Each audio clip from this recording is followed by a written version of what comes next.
Hi, I'm Sheila, and I'm here to help you be their parent.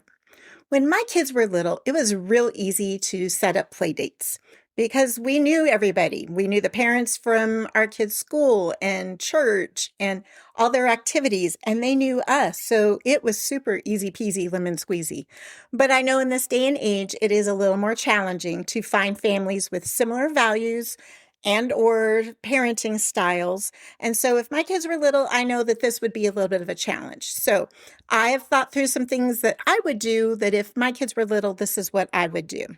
First of all, I've said it both here on the podcast and in the reels that I make on Instagram that we often need to make sure we're preparing our kids ahead of time for things, such as another parent asking if there can be a play date.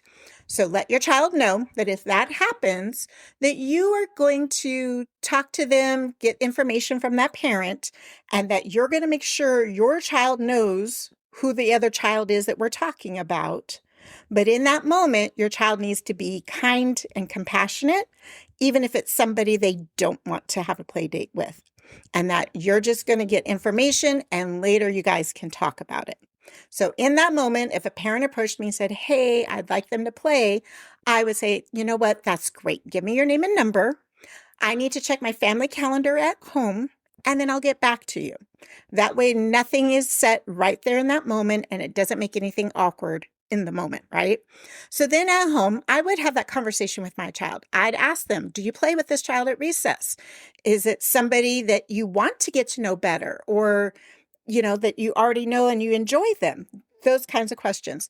And if your child's like, "No way," find out why, because there are some kids out there that they've been labeled by other students as the kid that nobody wants to be friends with.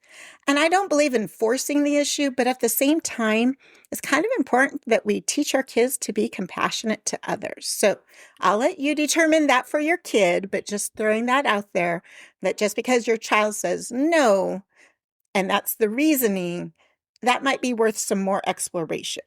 But also trust your kid's gut. If they say, "No, mom, they're mean to others, they don't listen to the teacher," then I would probably go with them and say, "No, thank you," because I don't want them coming into my home and destroying it. And I don't want to go into their space and have awkward time. So that's what I would do with that one.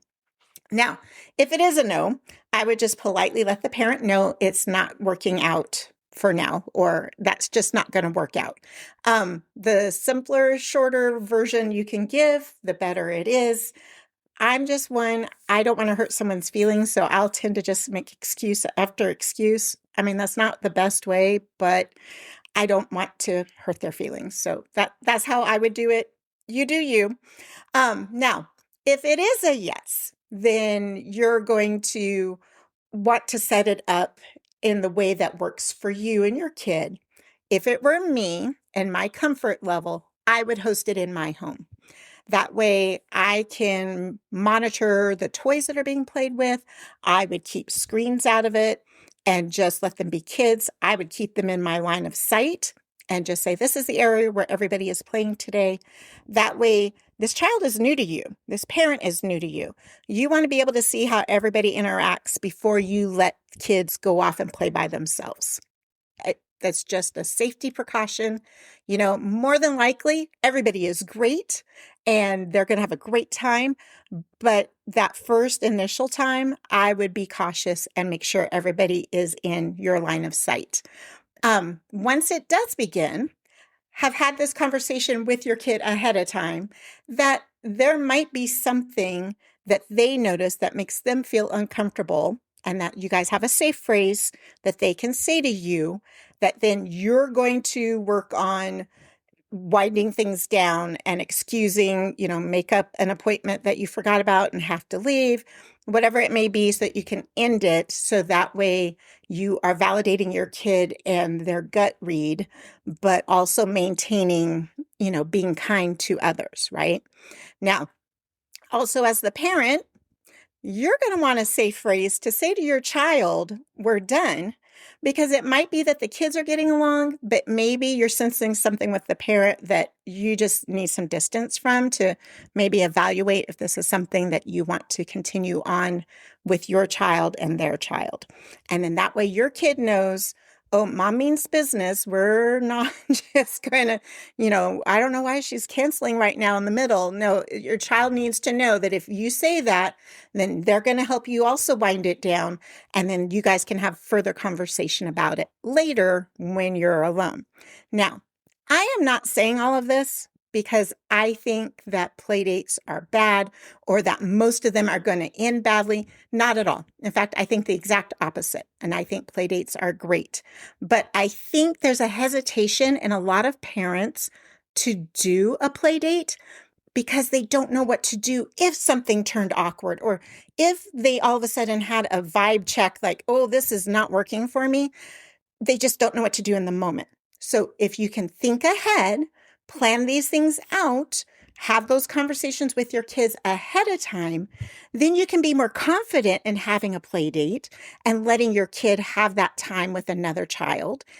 And you know what? It could turn into like the very best of friends, right? So this is something worth putting some effort into because play dates are amazing. It gives kids a chance to learn how to get along with others, how to share their own things with another child, and how to solve problems. And quite honestly, just be kids. We need kids to be kids. So consider taking a chance on play dates.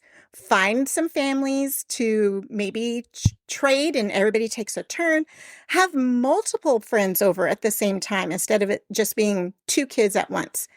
The only caveat to that is if it's girls, it needs to be an even number of girls. Just trust me on this. If there's odd numbers, they always pair up and one kid is left out, and that never works out for anybody. So consider only even numbers if it's girls. Boys, it doesn't really matter, but girls, it does. So take a chance and get out there and help your kids to find some friends. Be the person that sets things up so that it's on your terms, because then you have ownership in it and you also have the ability to pull out of it when you need to. And really, let's help our kids to learn how to be good friends to others. If you have any questions or need a sounding board, you can message me on Instagram at BeTheirParent. If you found this episode helpful, follow, set up automatic downloads, review, and share. I'd appreciate it.